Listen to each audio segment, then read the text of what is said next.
अस्सलाम वालेकुम जी, क्या हाल है आप सबके। उम्मीद करती हूँ कि आप सब बिल्कुल ठीक होंगे और अल्लाह के फ़ज़ल व करम से मैं भी बिल्कुल ठीक हूँ। तो जी यहाँ पे था जी शाम का टाइम, तो मुझे बहुत ज़्यादा भूख लग रही थी, तो कुछ समझ नहीं आ रहा था कि क्या खाऊँ। तो ये चकोतरा पड़ा हुआ था, तो मैंने सोचा कि चलें यही खा लिया जाए। तो मुझे आदत है कि मैं सारा चकोतरा पहले छील के इस तरह से पील ऑफ करके और एक प्लेट में इकट्ठा करके और ब्लैक नमक डाल के फिर आराम से बैठ के सुकून से खाती हूँ। लेकिन कुछ लोग जो हैं वो चकोतरे को ऐसे ही साथ-साथ छील के भी खा लेते हैं। उनका कांसेप्ट होता है कि शायद ये कड़वा हो जाता है, लेकिन मुझे इतना कड़वा फ़ील नहीं हो, तो इस वजह से मैं तो चकोतरा ऐसे ही खाती हूँ। हारिस को भी चकोतरा बहुत ज़्यादा पसंद है, लेकिन ये थोड़ा-सा खट्टा था तो मैंने उसको नहीं दिया। तो इस वजह से वो मेरे पास नहीं था, नहीं तो उसने ज़िद करनी थी कि मैं भी साथ में खाऊँगा। उसको मैंने देना नहीं था, इसलिए जब वो ट्यूशन में था तब मैंने खा लिया। तो जी यहाँ पे तकरीबन 8 बज रहे थे और जो हारिस है वो सो चुका था, क्योंकि स्कूल जाने लगा है माशाल्लाह और सुबह को उठा हुआ था, तो इसको बहुत ज़्यादा नींद आ रही थी। तो ये इसके पीछे आपको कार्ड्स पड़े हुए नज़र आ रहे होंगे, ये शॉप के जो कार्ड्स होते हैं ना, ये वो हैं। और ना ये इनके साथ ही खेलता-खेलता जो है ना वो सो गया, और इसने पैंट वगैरह भी चेंज नहीं की है और ऐसे ही सो गया। तो जी मैं हो गई थी फ्री और मैंने सोचा कि सुबह फ्राइडे है, ये था थर्सडे इवनिंग का रात का सारा जो क्लिप्स हैं ये वो हैं। तो मैंने सोचा कि सुबह फ्राइडे है तो क्यों ना ऑयलिंग कर ली जाए, क्योंकि मेरे बाल बहुत ज़्यादा रफ़ हो रहे थे।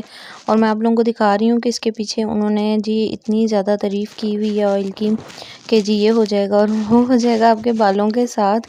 तो हम लोग तो वैसे ही इस चीज़ के पीछे लग जाते हैं कि जल्दी से कोई चीज़ ऐसी मिल जाए जो हमारे बालों पे जादू करे। चलें देखते हैं इसका कितना जादू चलता है।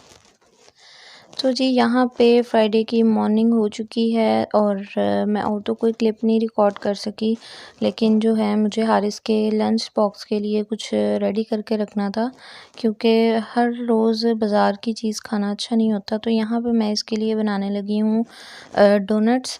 तो नमकीन डोनट्स जो होते हैं, तो उसके लिए सबसे पहले मैंने आलू जो हैं वो बॉईल कर लिए हैं और उनको मैंने पील ऑफ करके मैश कर लिया है। और इसके बाद जी इसके अंदर मैंने जो ब्रेड क्रम्स हैं वो घर में ही बना के डाले हैं। मैंने ली थी ब्राउन ब्रेड और उनको मैंने चॉपर में चॉप करके, तो हल्का सा मैंने उनको तवे के ऊपर जो है ना कर लिया था, हीट दे ली थी, तो उससे उसकी बहुत अच्छी खुशबू आने लगी थी।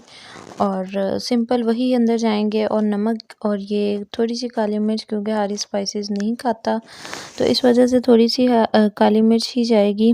और इसके अंदर जाएगा मैदा। तो यहाँ पे जो है आपने मैदा डाल लेना है 2 से 3 चम्मच। और फिर जब आपने इसको बाइंड करना है तो आपने उस हिसाब से देख लेना है कि अगर और मैदे की ज़रूरत होगी तो आप और डाल लीजिएगा, नहीं तो ज़रूरत नहीं है। और मैंने इसके अंदर डाला था सोया सॉस तकरीबन हाफ़ टी स्पून। और बिल्कुल, क्योंकि लंच बॉक्स के लिए बनाने हैं तो बिल्कुल लाइट से ये बनेंगे, और ऐसी चीज़ें बच्चे ज़्यादा शौक से अट्रैक्ट होके खा लेते हैं। तो इसीलिए बस मैं कोशिश कर रही हूँ कि हारिस जो है ना वो अपने लंच बॉक्स में घर की बनी हुई कोई चीज़ लेके जाए, क्योंकि डेली कहता है कि मुझे बाज़ार से जो हैं लेज़ और कुरकुरे इस तरह की चीज़ें लेके दें, तो वो इसके लिए अच्छी नहीं है, किसी भी बच्चे के लिए अच्छी नहीं है। तो जी यहाँ पे जो डो है वो बिल्कुल हो गई है रेडी, और ये ट्रे मैंने ले ली है डिश। इसके अंदर मैंने जो बेस है उसके ऊपर ऑयल लगाया है, और उसके बाद इस तरह थोड़ा सा मिक्सचर लेके उसको फैला लेना है। और इस तरह से मैंने एक डिब्बी का ढक्कन ले लिया था, और ऐसे मैं सर्कल्स बनाती जाऊंगी। और इसके अंदर से जो ये सर्कल्स मैंने क्रिएट किए हैं, तो ये देखें, इसके साथ हम लोग जो हैं इनको डोनट की शेप दे लेंगे। सर्कल तो ये हो गए हैं, अब इनके अंदर हम लोग ऐसे करके होल कर लेंगे अपनी फिंगर के साथ। तो अपनी फिंगर को पहले अच्छे से ऑयल से ग्रीस कर लीजिएगा। आप लोगों को पता चल ही रहा होगा कि मेरे हाथों पे ऑयल लगा हुआ है और मेरे हाथ ऑयली से हैं। ये देखें, एक अट्रैक्टिव सी जो उसकी शेप है वो बन जाएगी। तो उम्मीद तो है कि बच्चे जो हैं अपने लंच बॉक्स में ऐसी अट्रैक्टिव चीज़ें ले जाएंगे तो खा के ही आएंगे। तो देखें जी, आप भी ज़रूर बनाइएगा अपने बच्चों के लंच बॉक्स के लिए। इसके अलावा शाम में चाय के साथ भी ये सर्व किए जा सकते हैं, बना के इनको फ्रीज़ कर लें। तो ये बहुत अच्छा एक स्नैक सा बन जाता है। अर्जेंट कोई घर में आ जाए तो ये बने पड़े हों फ्रीज़र में तो इंसान इनको निकाल के फ्राई कर लेता है और साथ में जो है चाय वगैरह बन जाती है। तो बहुत ईज़ी हो जाता है कि एकदम से अचानक कोई आ जाए और घर में कोई चीज़ ना हो। इसी तरह मैंने दोबारा से वो डो को फैला लिया है और मैं इसी तरह इसके सर्कल्स बना बना के डोनट सारे बनाती जाऊँगी।